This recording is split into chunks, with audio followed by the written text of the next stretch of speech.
నమస్కారం. నా TV news వార్తలకు స్వాగతం. ముందుగా వార్తల్లోని ముఖ్యాంశాలు. ఏఐ సెమీ కండక్టర్లే భవిష్యత్తున్న చంద్రబాబు సాంకేతిక ఆధారిత అభివృద్ధితో ఏపీ ముందుకు, పెట్టుబడుల కోసం పారిశ్రామికవేత్తలకు పిలుపు, మోదీ నాయకత్వం దేశానికి అదృష్టమన్న సీఎం.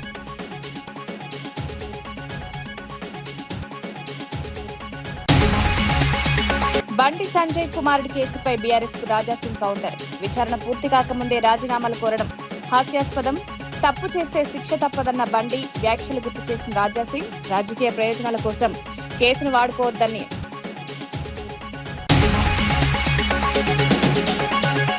2027 నాటికి పోలవరం పూర్తి చేస్తామన్న నిమ్మల రామానాయుడు. ప్రధాని చేతుల మీదుగా పోలవరాన్ని జాతికి అంకితం. వైఎస్ఆర్సీపీ నిర్లక్ష్యంతోనే పోలవరం ఆలస్యం. రైతులకు నీటి భద్రతే ప్రభుత్వ లక్ష్యం.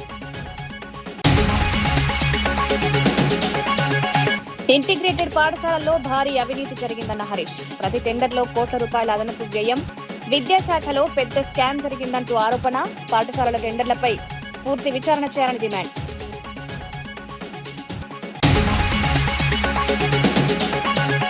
మహిళల రక్షణకు ప్రభుత్వం కట్టుబడి ఉందన్న దయాకర్. మైనర్ బాలిక అంశంలో న్యాయమే జరుగుతుందని వెల్లడి. చట్టం ముందు అందరూ సమానమేనన్న చెనగాని. డ్రగ్స్ రహిత తెలంగాణ కోసం కఠిన చర్యలు.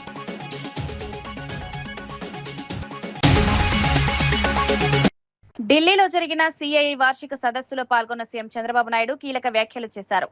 భారత్ ప్రస్తుతం చారిత్రాత్మక ఆర్థిక సంస్కరణల దిశగా ముందుకు సాగుతోందన్నారు. ఏఐ, క్వాంటమ్ కంప్యూటింగ్, సెమీ కండక్టర్లు వంటి రంగాలే భవిష్యత్తును శాసిస్తాయని పేర్కొన్నారు. ప్రధాని మోదీ వంటి నాయకత్వం దేశానికి అదృష్టమన్నారు. ఆంధ్రప్రదేశ్ అభివృద్ధికి తన వద్ద స్పష్టమైన ఎజెండా ఉందని తెలిపారు. రాష్ట్రంలో పెట్టుబడులు పెట్టేందుకు పారిశ్రామికవేత్తలు ముందుకు రావాలని కోరారు. సాంకేతిక ఆధారిత అభివృద్ధితో రాష్ట్రాన్ని ముందుకు తీసుకెళ్తామని చంద్రబాబు వివరించారు.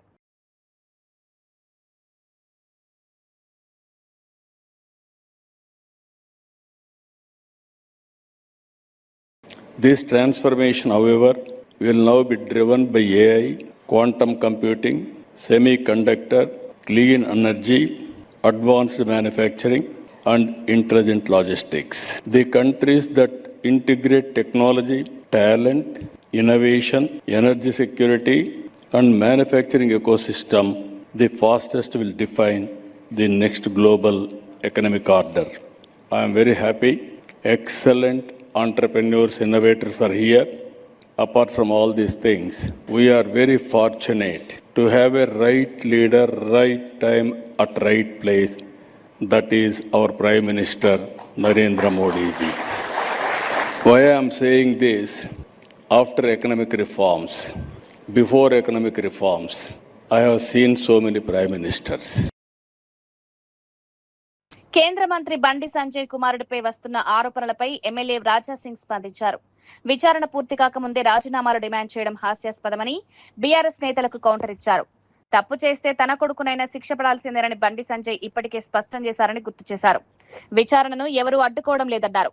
గతంలో బీఆర్ఎస్ పాలనలో జరిగిన ఘటనలపై అప్పట్లో ఎందుకు స్పందించలేదని ప్రశ్నించారు.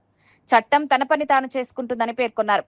రాజకీయ ప్రయోజనాల కోసం ఈ అంశాన్ని వాడుకోవద్దని రాజాసింగ్ సూచించారు.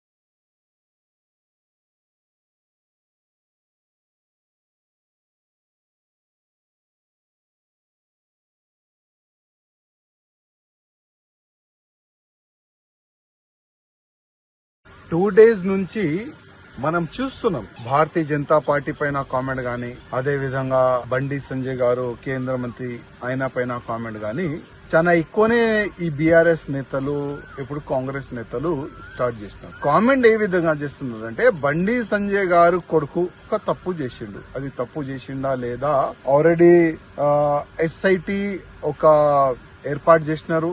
ఈ ఎస్ఐటి పెట్టిన తర్వాత ఎంక్వైరీలో అసలు వాస్తవం ఏంది అది మొత్తం బయటికి వచ్చేస్తుంది. కానీ ఇంకా ఎంక్వైరీ కూడా స్టార్ట్ కాలేదు. ఇవాళనే రేవంత్ రెడ్డి గారు డీజీపీ గారితోని, కమిషనర్ గారితోని మాట్లాడి అసలు బండి సంజయ్ కొడుకు కేసు ఏంది వివరాలు కూడా మన ముఖ్యమంత్రి గారు తీసుకున్నారు. రాష్ట్రాన్ని కరువు రహితంగా మార్చడంలో పోలవరం ప్రాజెక్టు కీలకమని మంత్రి నిమ్మల రామానాయుడు అన్నారు.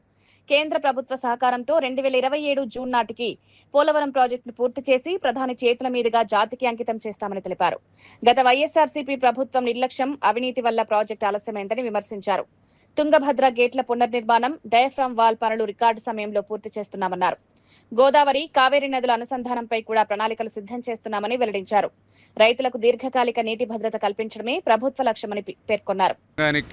నీటిపారుదలకి అత్యంత ప్రాధాన్యత ఇరిగేషన్కి ఇస్తున్న విషయం మీ అందరికీ తెలుసు.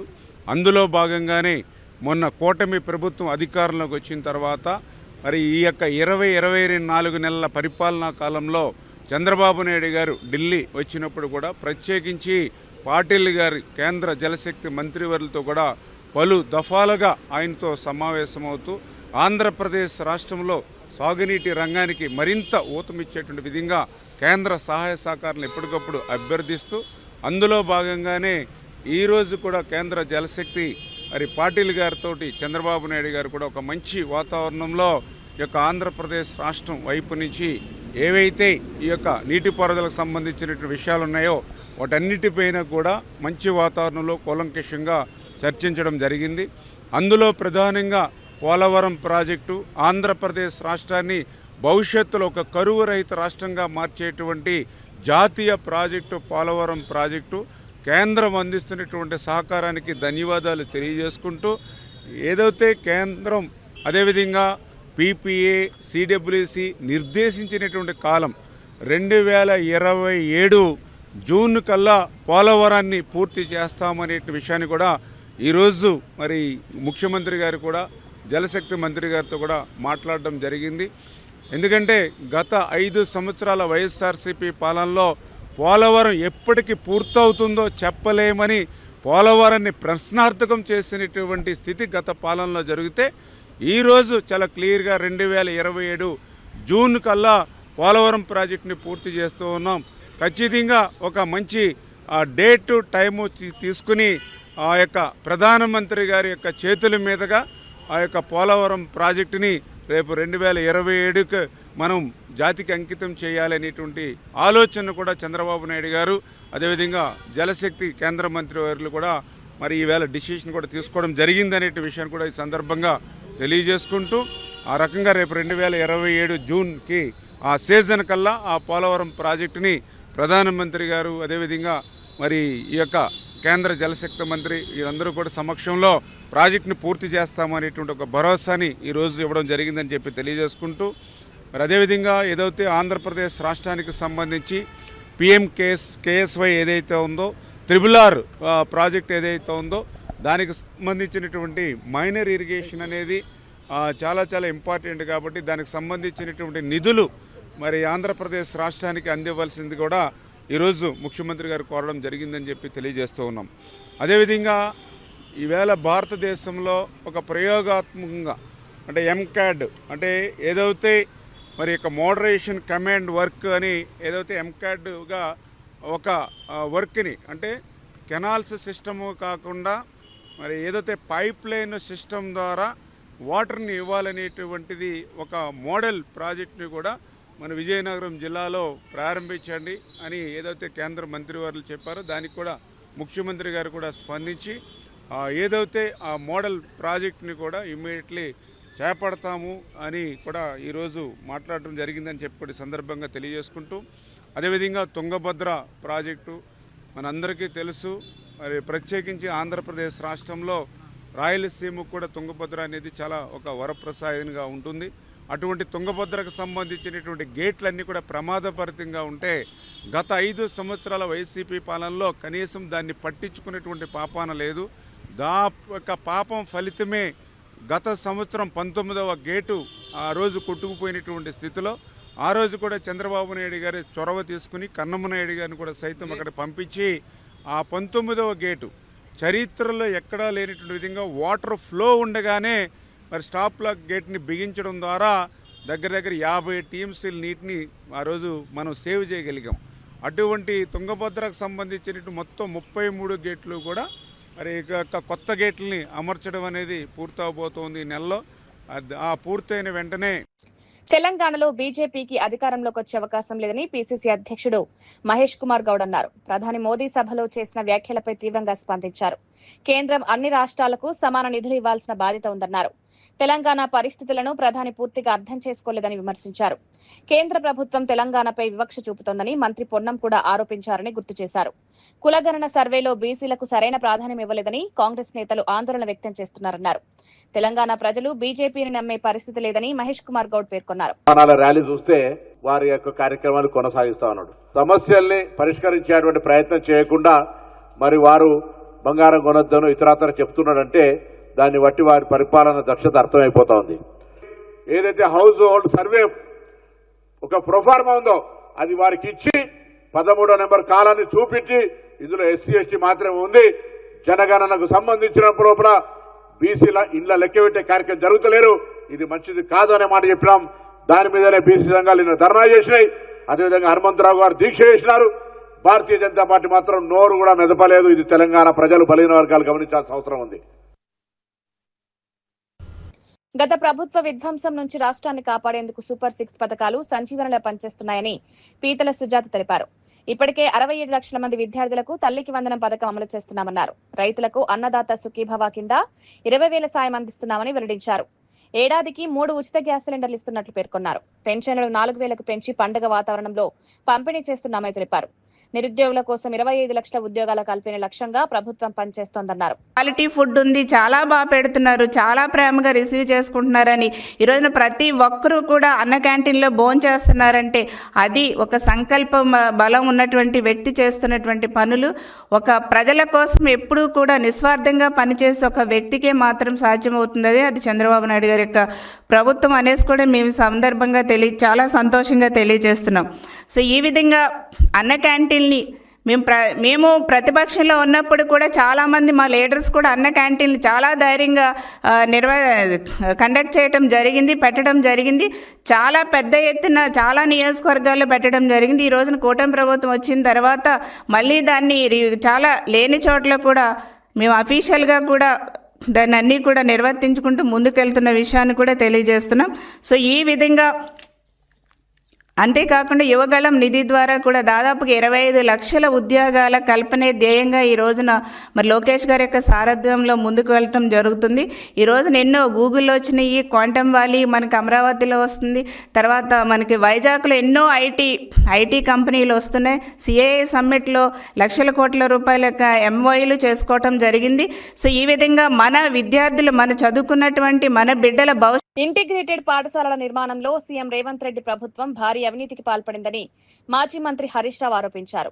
రాష్ట్రంలో 76 ఇంటిగ్రేటెడ్ పాఠశాలలకు నిర్వహించిన టెండర్లలో అన్నింటికీ ఎక్సెస్ అమౌంట్ పెట్టారని తెలిపారు. ఒక్క టెండర్ కూడా మైనస్ కు పోలేదని, ప్రతి టెండర్లో 4 కోట్లకు పైగా అదనపు వ్యయం చూపించారని ఆరోపించారు. విద్యాశాఖలో ఇది పెద్ద స్కామ్ అని విమర్శించారు. ప్రభుత్వ నిధులను దుర్వినియోగం చేస్తూ అవినీతికి పాల్పడుతున్నారని మండిపడ్డారు.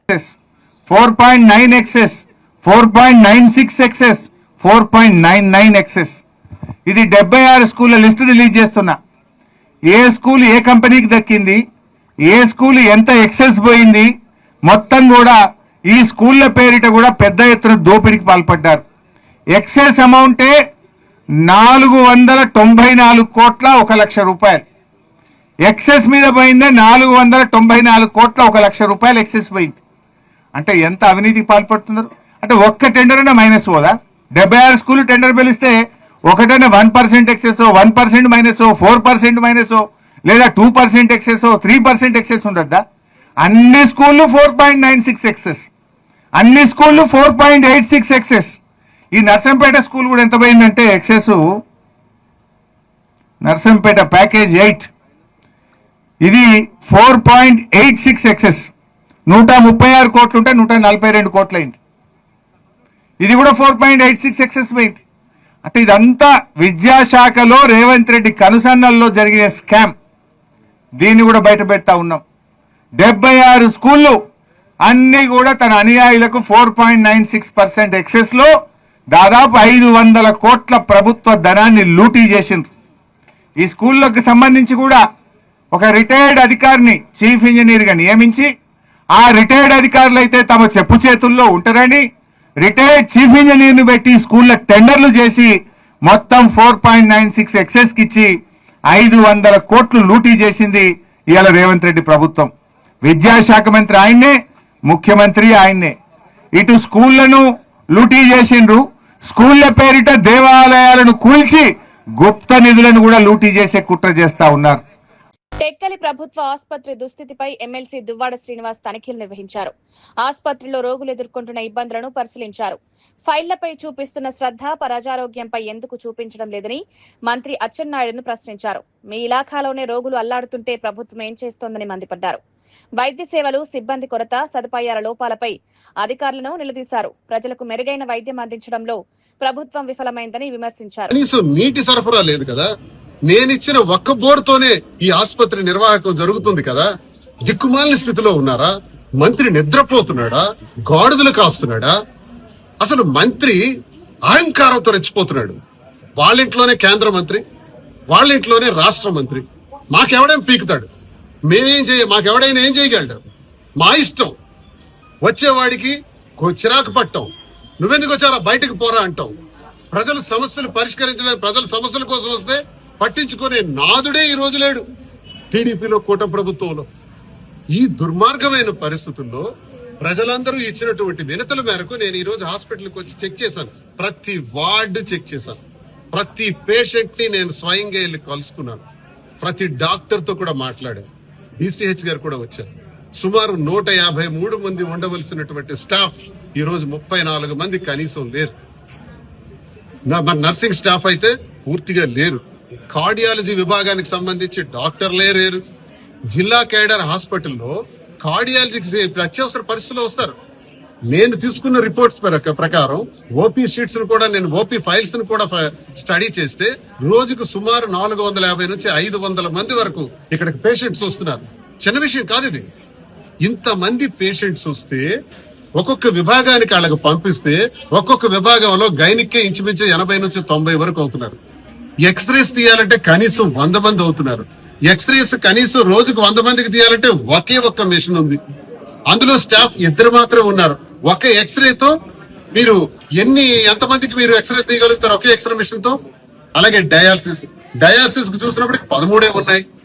మరొక 8 అయినా కావాలి. అసలే కిడ్నీ పేషెంట్స్ ఎక్కువగా ఉన్నటువంటి ప్రాంతం ఇది. డయాలసిస్ కోసం వచ్చి తీవ్రమైనటువంటి ఇబ్బందుల్లో ఉన్నారు. కూర్చున్న పేషెంట్స్ కు ఫ్యాన్ కూడా లేదు. సఫోకేషన్ లో వాళ్ళకి పెట్టేస్తున్నారు. అప్పటికే ప్రాణాలు పోయే స్థితిలో డయాలసిస్ పేషెంట్స్ ఉన్నారు. వాళ్ళని తీసుకెళ్లి ఆ బెడ్ మీద వేసి ఆ డయాలసిస్ చేసేటప్పటికి ఏ సాయంత్రం అవుతుంది. ఒకవేళ డయాలసిస్ పేషెంట్ ఆయాసంతో రావాలంటే ఫెసిలిటీ లేదు. 108 పూర్తిగా నాశనం అయిపోయింది. 108 సేవలు లేవు. హాస్పిటల్ కి అంబులెన్స్ లేదు. ఏ మంత్రి, ఏం చేస్తున్నావా నువ్వు? అంబులెన్స్ కూడా ఇచ్చుకోలేవా నీ కాన్స్టిట్యున్సీలో? నీ కాన్స్టిట్యున్సీలో కేంద్ర మంత్రి, రాష్ట్ర మంత్రి రామ్మోహన్ నాయుడు, అచ్చెన్నాయుడు ఉన్న కాన్స్టిట్యున్సీలోని ఇంత దౌర్భాగ్యమైన పరిస్థితులు ఉంటే రాష్ట్రంలో ఏ దిక్కుమాలిన పరిస్థితులు ఉన్నాయో అంచనా వేయొచ్చు.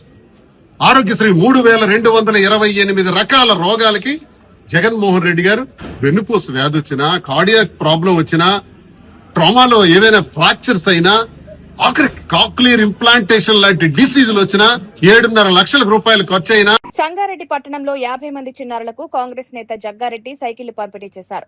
వేసవి సెలవుల్లో ఆరోగ్యం జాగ్రత్తగా కాపాడుకోవాలని పిల్లలకు సూచించారు. ఎండలో సైకిళ్లు తొక్కొద్దని హెచ్చరించారు. కార్యాలయంలో పేర్లు నమోదు చేసుకున్న చిన్నారులకు విడతల వారీగా సైకిళ్ల పంపిణీ కొనసాగుతుందని తెలిపారు. ఇప్పటి వరకు 320 సైకిళ్లు పంపిణీ పూర్తి చేసినట్లు వెల్లడించారు. మరో 600 సైకిళ్ల పంపిణీకి ఏర్పాట్లు చేస్తున్నామని చెప్పారు. ఈ కార్యక్రమంలో కాంగ్రెస్ పార్టీ నాయకులు, స్థానిక కార్యకర్తలు పాల్గొన్నారు. చిన్నారుల ఆరోగ్యం, ఆనందం కోసం ఈ కార్యక్రమం నిర్వహిస్తున్నామని జగ్గారెడ్డి పేర్కొన్నారు.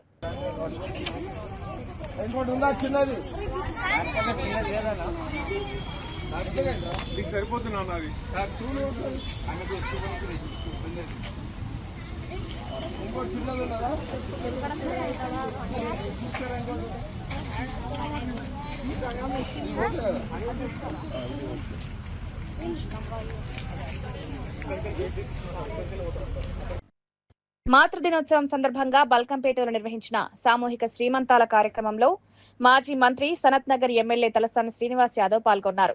ఎస్ఎస్ కన్వెన్షన్ లో జరిగిన ఈ కార్యక్రమంలో 150 మంది గర్భిణీలకు చీరలు, పండ్లు, స్వీట్లు అందజేసి ఆశీర్వదించారు. ఈ సందర్భంగా తల్లి ప్రేమ, త్యాగం గురించి తలసాని భావోద్వేగంగా మాట్లాడారు. పిల్లలకు జన్మనివ్వడానికి తల్లి తన ప్రాణాలను పరంగా పెడుతుందని, అలాంటి మాతృమూర్తులను ప్రతిరోజు గౌరవించాలన్నారు. గర్భిణీలు తమ ఆరోగ్యంతో పాటు పుట్టబోయే బిడ్డ ఆరోగ్యంపై ప్రత్యేక శ్రద్ధ పెట్టాలని సూచించారు. గత బీఆర్ఎస్ ప్రభుత్వంలో కేసీఆర్ కిట్ ద్వారా తల్లులకు ఆర్థిక సాయం, అవసరమైన వస్తువులు అందించామని గుర్తు చేశారు.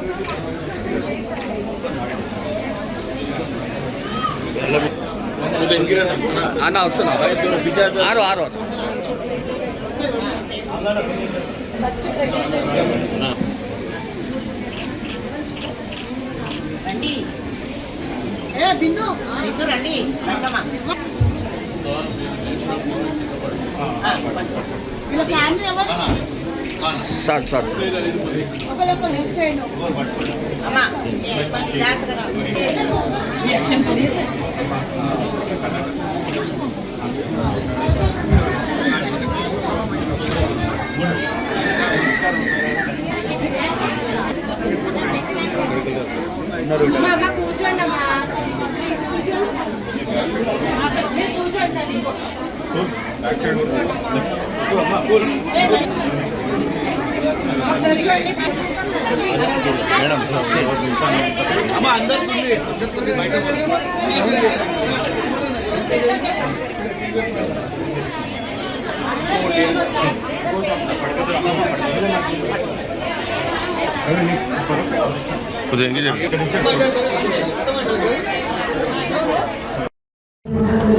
ఈరోజు మాతృ దినోత్సవం సందర్భంగా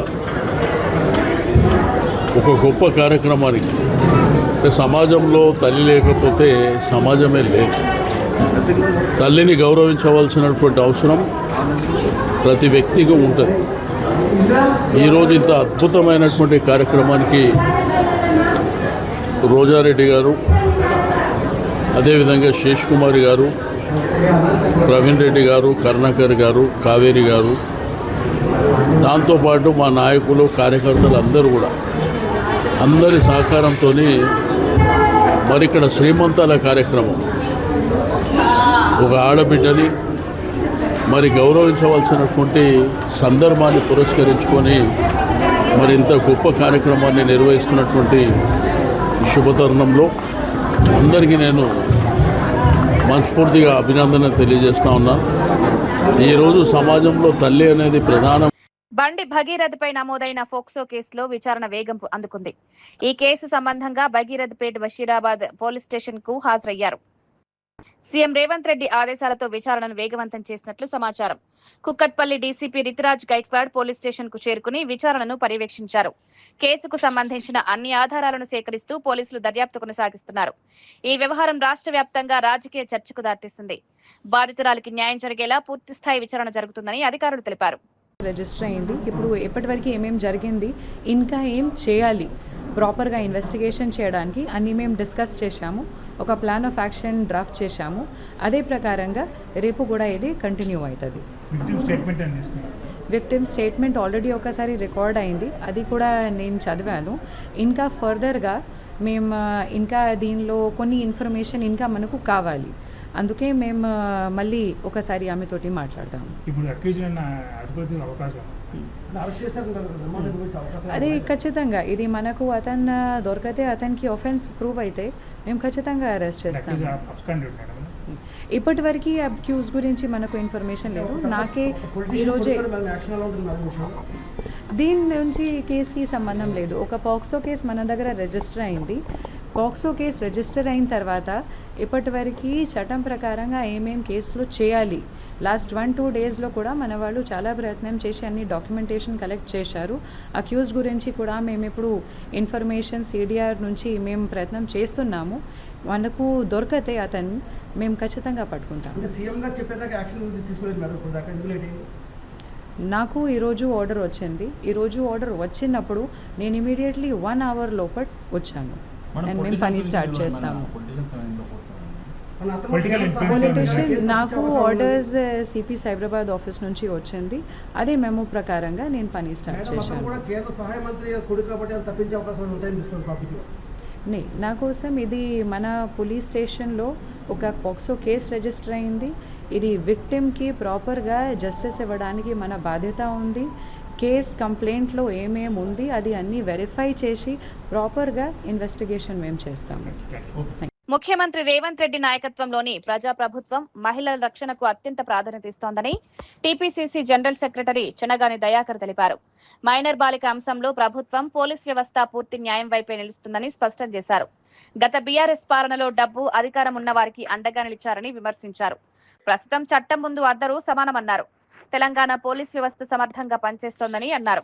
చిల్లర మాటలు మానుకోవాలని కూడా విజ్ఞప్తి చేస్తా ఉన్నాను. ఐపీఎస్ గా పనిచేసిన ఆర్ఎస్ ప్రవీణ్ కుమార్ గారు తన ఒక్కడే చట్టం తెలిసిన వ్యక్తిలాగా మాట్లాడుతుంటే చాలా సిగ్గేస్తా ఉంది. ఐపీఎస్ గా పనిచేసినటువంటి రోజులలో తన సామాజిక వర్గం దళితులకు కూడా న్యాయం కోసం వస్తే కూడా దళార్లకు అమ్ముడుపోయినటువంటి వ్యక్తి ఈరోజు ప్రభుత్వం గురించి మాట్లాడితే చాలా సిగ్గనిపిస్తా ఉంది. ఇవాళ పక్కనున్నటువంటి తమిళనాడు రాష్ట్రం ఇవాళ ప్రజాపాలన గురించి రేవంత్ రెడ్డి గారి పాలనను ఆదర్శంగా తీసుకొని ఇవాళ మహిళలకు అంశంలో కావచ్చు, డ్రగ్స్ అంశంలో కావచ్చు, పేదలకు అందిస్తున్నటువంటి 200 యూనిట్ల కరెంట్ అంశంలో కావచ్చు, ప్రజాపాలన ఆదర్శంగా తీసుకొని ఇవాళ కేరళ రాష్ట్రం కావచ్చు, పక్కనున్నటువంటి తమిళనాడు రాష్ట్రాలు ఇవాళ ఆదర్శంగా తీసుకునే పరిస్థితి కనపడతా ఉన్నాయి. ఇవాళ తెలంగాణ పోలీస్ వ్యవస్థ అత్యంత శక్తివంతంగా పనిచేస్తూ ఉంది. ఇవాళ బీఆర్ఎస్ హాయంలో ఇవాళ దళారులకు, ఇవాళ పెత్తందారులకు, పెద్దోళ్లకు, పైసలున్నోళ్ళగా అమ్ముడుపోయినట్లా కాదు. ఇవాళ చిన్న అయినా పెద్ద అయినా డబ్బులున్నైనా సామాన్యుడైనా ధర్మం వైపు, న్యాయం వైపు పోలీస్ వ్యవస్థ పనిచేస్తూ ఉంది. ఇది ముఖ్యమంత్రి రేవంత్ రెడ్డి గారి పాలన అనే విషయాన్ని మరొకసారి గుర్తు తెచ్చుకోవాలి. ఇవాళ తెలంగాణ రాష్ట్రంలో డ్రగ్స్ ఫ్రీ నగరంగా చేసినటువంటి ఘనత గౌరవ ముఖ్యమంత్రి రేవంత్ రెడ్డి గారికి దక్కిందనే విషయాన్ని మరొకసారి గుర్తు చేస్తా ఉన్నాం. కాబట్టి మైనర్ బాలిక అంశంలో ప్రభుత్వం, పోలీసులు ధర్మం వైపు, న్యాయం వైపే ఉంటది. చట్టానికి ఎవరు కూడా అతిథులు కారనే విషయాన్ని గుర్తు తెచ్చుకోవాలి. ముఖ్యమంత్రి గారు ఈ రోజే ఇవాళ రితిరాజు గారు డీసీపీ కుకట్పల్లి గారి ఆధ్వర్యంలో ఒక సిట్ను కూడా ఏర్పాటు చేసి ఇవాళ దర్యాప్తును కూడా వేగవంతం చేస్తా ఉన్నారు. ఇది ప్రజల కోసం పనిచేసే ప్రభుత్వం, మహిళల రక్షణ కోసం పనిచేసే ప్రభుత్వం, యువత భవిష్యత్తు నిలబెట్టే ప్రభుత్వం అని కూడా ఈ సందర్భంగా కోరుతా ఉన్నాను. దయచేసి బీఆర్ఎస్ నాయకులారా పిచ్చి మాటలు, గాలి మాటలు, చిల్లర మాటలు మానుకుంటే మంచిది. ప్రజల కోసం జవాబుదారీ పాలనలాగా 24 గంటలు ప్రజల కోసం పనిచేసేది ఇలా ప్రజా ప్రభుత్వం, ప్రజాపాలన, ముఖ్యమంత్రి రేవంత్ రెడ్డి గారి ప్రభుత్వం. ఇవాళ దేశానికి ఒక ఇవి ఈనాటి వార్తా విశేషాలు. మరో బులెటిన్లో మళ్ళీ కలుద్దాం. నమస్కారం.